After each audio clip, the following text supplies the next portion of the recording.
भाइयों, आपस में रखो मेल और प्रेम से बात कर देखिए मास्टर राजू बिंदास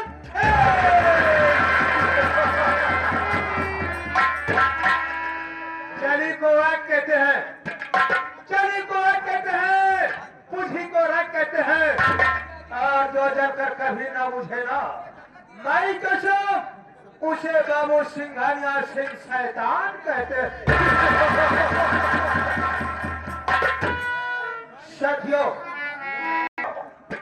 आप लोग संगीत की दुनिया में चलिए। संगीत के माध्यम से मैं अपना परिचय बता देना उचित समझता हूँ। साथियों, ये आपका जिला इलाहाबाद और प्रयागराज नहीं है, ये आपका जिला इलाहाबाद और प्रयागराज नहीं है, बल्कि हमारा जिला आजमगढ़ है।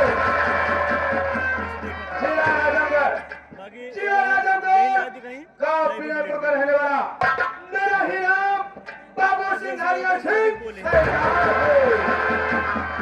सिंघानिया वो सिंघानिया है, सिंघानिया वो सिंघानिया है, कभी ना सिर झुकाता है और बगावत किया जो मुझसे ना माई कसम उसे सुरपुर पठाया है। अरे उठे जिसको ये सिंघानिया की नजर, उठे जिसको ये सिंघानिया की नजर, माना की बादल घड़ा। अरे है कातिल तोरा खुनवा बदे है हमरा राइफलवा के गोलिया तर फराज बा। साथियों, क्या देख रहा हूं? हमारी हवेली में एक नहीं सारे दो नौकर रहते हैं, लेकिन इस वक्त हवेली में एक भी नौकर का पता नहीं है। मैं थोड़ी देर उनका इंतजार करता हूँ, मिल गए तो मुलाकात करता हूँ, उसके बाद आप लोगों से बात करता हूँ। समय केवल 2 मिनट।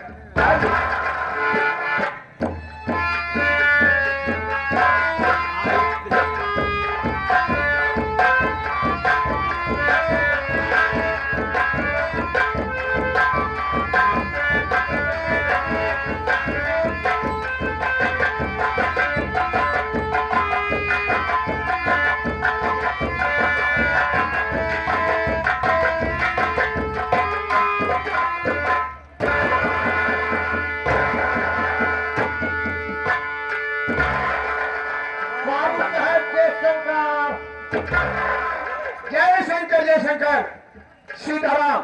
बाबू साहब, और बताओ क्या समाचार है? बाबू साहब समाचार का बताएं। बाबू साहब क्या हुआ? हम तो यहाँ रोज करते रहे बाबू साहब। क्या बे? काम धंधा बाबू साहब। ये बात हम घर गए पहुंचते बाद हमारे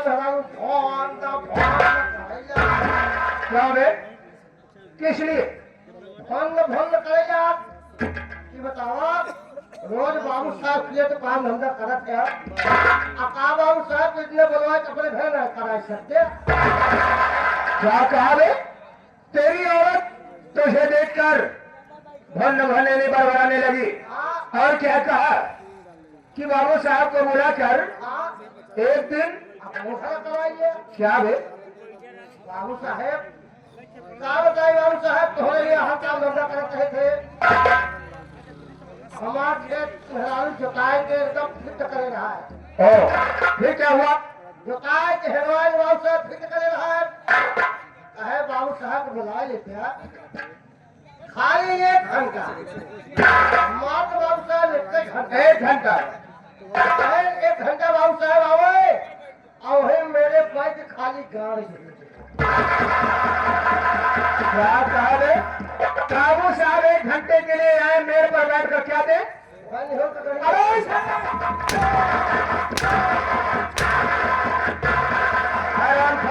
गंदी नाली के खड़े हो जाओ। क्या कहा रे? बाबू साहब हमारे घर में हलवा ओखे गड़ा काट के रखे हैं। अरे साले, वही कहा कि बाबू साहब आए देगा धान 10 मिनट काम कर देते तो खेते शुभ हो जाए। बहुत बढ़िया। अरे सीताराम, जो शब्द नहीं बोल रहा था उसे बोलने की कोशिश क्यों करता है? उसे गाला कहते हैं। यदि कहने का मतलब तेरी बीवी करने की खेती करना चाहती है और उसने सोचा कि बाबू साहब आकर अपने शुभ हाथों से उस गाय को उठाकर खेत में दे देंगे तो शुभ हो जाएगा। आपको दे रहे हैं। हाँ, ले हमारे मेहर लोग कहा है सीताराम, आप ठीक है, अगर ऐसी बात थी तो मुझे बताया होता, मैं चलकर 1 घंटा क्या 10 मिनट का काम है तेरे खेतों में शुभ कर देता। लेकिन सीताराम, तू मुझे जानता है, मैं तुझे जानता हूँ। ये आए हुए भैया बाबू नहीं जानते कि हम लोग कौन हैं, इसलिए मैं सबसे पहले परिचय बता देना चाहता हूँ। तो जानता है कि मैं अपने घर में 2 प्राणी हूँ, मैं और मुझसे एक मेरी छोटी बहन जिसका नाम उर्मिला है। हमारी बहन उर्मिला इस समय इसी आजमगढ़ शहर में रहकर पढ़ाई कर रही है। हम भाई बहन छोटे छोटे थे, तभी हमारी माता जी का स्वर्गवास हो गया। कुछ ही दिनों के बाद पिताजी की भी तबीयत खराब हुई और एक दिन बाबूजी भी छोड़कर हम दोनों भाई बहन को छोड़कर इस दुनिया से चले गए। उस समय घर की सारी जिम्मेदारी मेरे पे आ गई। मेरी बहन बहुत छोटी थी, तभी से मैं अपनी बहन का पालन पोषण करना शुरू कर दिया। आज मैं अपनी बहन को बहन नहीं बल्कि बेटी समझता हूँ। एक बाप की तरह प्यार और दुलार करता हूँ। तो जानता है कि पिताजी के जमाने से एक हमारी कपड़े की मिल जो महाराष्ट्र बॉम्बे में चल रही है, महाराष्ट्र भिवंडी में जो कपड़े की मिल चल रही है, मैं यहाँ से वहां तक की देखरेख करता हूँ। लेकिन सीताराम, आज तुझे एक राज की बात बताऊंगा मैं। बात यह है, जब मैं अपने बचपन में कॉलेज जाना शुरू किया, हाई स्कूल किया, उसके बाद मैंने दूसरे कॉलेज में एडमिशन लिया। जब दूसरे कॉलेज में एडमिशन लिया तो वहां पर जिस कॉलेज में मैं पढ़ाई करना शुरू किया, उसी कॉलेज में एक लड़की पढ़ती थी जिसका नाम नंदनी था। नंदनी मुझे दिलो जान से चाहती थी और मैं भी नंदनी को दिलो जान से चाहता था।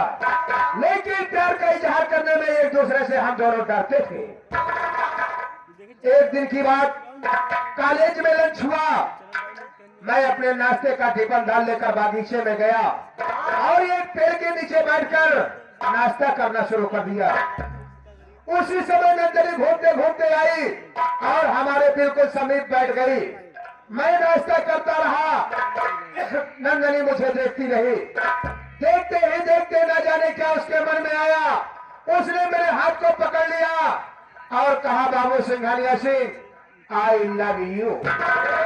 मैं तुमसे प्यार करती हूँ और प्यार करती रहूंगी। मैं तुमसे शादी करना चाहती हूँ और शादी तुम्ही से करूंगी। इतनी बात सुनने के बाद मैं आवेश में आ गया।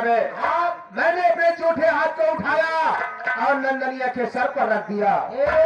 मैंने कहा, नंदनी, आज मैं तुझे वचन देता हूँ कि मैं शादी करूंगा तो तेरे से करूंगा, अन्यथा सारी जिंदगी कुंवारा बिताऊंगा। लेकिन क्या बताऊं सीताराम, उसी बीच में कुछ दिनों के बाद हम लोगों का परीक्षा हुआ।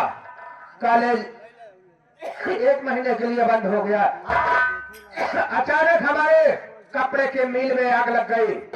वहां से वर्करों ने फोन किया कि बाबू साहब, कपड़े के मिल में आग लग गई है, काफी मशीनें और कपड़े जल गए हैं। मैं यहाँ से टिकट कटाया, महाराष्ट्र चला गया। वहां का काम शुरू करने में 6 महीने का समय गुजर गया। 6 महीने के बाद जब वापस आया तो मैं सोचा क्यों ना चलकर नंदनी से मुलाकात किया जाए।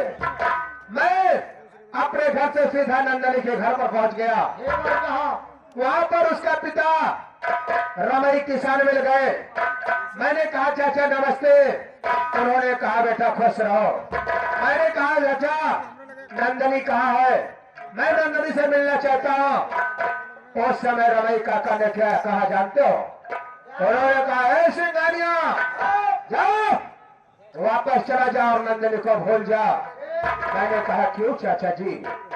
अरे नंदनी को देखे हुए 6 महीना हो गया, उसे देखने के लिए मेरी आंखें तरस रही हैं। जब तक नंदनी को देख नहीं लेता हूँ तब तक दिल को चैन नहीं आता है। उन्होंने कहा, हे सिंघानिया, जाओ नंदनी को भूल जा, अब नंदनी तुझे नहीं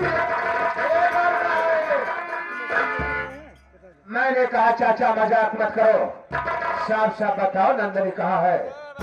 उन्होंने डांट कर कहा, हे सिंघानियों, मैंने नंदनी की शादी कर दिया। हमने कहा, नहीं चाचा, नंदनी मेरे सिवा दूसरे से शादी नहीं कर सकती।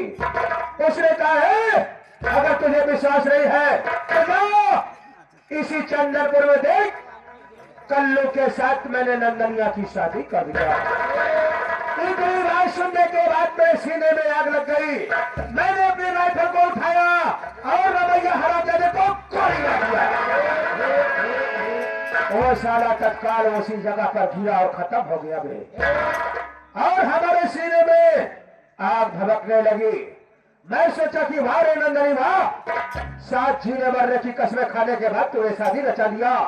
हरामजादी, अब मैं तुझे इस दुनिया में जीने नहीं दूंगा। वहां से भागकर मैं अपने घर आया। मैं अपनी बोलेरो गाड़ी को स्टार्ट किया और सीधा चंदनपुर गांव पहुंच गया। जिस समय चंदनपुर चौराहे पर पहुंचा, लोगों से पूछा कि कल्लू का मकान किधर है।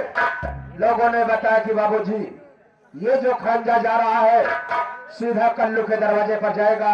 यहाँ से मात्र 500 मीटर सबसे पहला घर कल्लू का होगा, लेकिन चरपहिया नहीं जाएगी क्योंकि रास्ता छोटा है। मैंने कहा, कोई बात नहीं। साइड में गाड़ी लगाया, हाथ में राइफल को उठाया मैं और ये सोच कर जा रहा था कि अगर हरामजादी नंदनिया दिखाई पड़ी तो तत्काल गोली मार दूंगा। लेकिन जिस समय मैं उसके घर के समीप पहुंचा ना, तो क्या देख रहा हूं, वो हरामजादी नंदनी अपने पति कल्लू को 100 की नोट और एक थैला दे रही है और कह रही है कि स्वामी, घर में आज सब्जी नहीं है, चले जाओ बाजार से सब्जी ले आओ। जब मैंने देखा कि वाह रे नंदनी वाह, ये है तेरा पति और तू यहाँ पर रही है, बहुत चैन से है। मैंने सोच विचार किया कि यहाँ हंगामा करना ठीक नहीं है। उल्टा पांव वापस किया, आकर उसी रास्ते में छुप कर बैठ गया जिस रास्ते से कल्लू बाजार जा रहा था। थोड़ी देर के बाद देखा तो कल्लू हाथ में थैला लेकर चला आ रहा है। मैंने चारों तरफ घूम कर देखा, कोई नजर नहीं आया, सिर्फ सामने कल्लुआ नजर आया। मैंने अपनी राइफल को उठाया और उस कल्लुआ हरामजादे के पैरों में गोली मार दिया। तो हरामखोर वहीं पर गिर कर तड़पने लगा। मैं वहां से भागकर चौराहे पर आया, गाड़ी लिया और फरार हो गया मैं। लेकिन कुछ ही दिनों के बाद मालूम हुआ कि वो कल्लुआ जिसके पैर में गोली लगी थी उसका ढंग से इलाज नहीं हो पाया, उसके पैर में जहर फैल गया। डॉक्टरों ने अंत में उसका पैर काट दिया, वो साला विकलांग हो गया। नंदनिया उसकी सेवा करते करते उग गई। एक दिन भागकर हमारी हवेली में आई और हमारे पैरों में गिरकर रोने लगी। मैंने कहा, नंदनी बात क्या है? अरे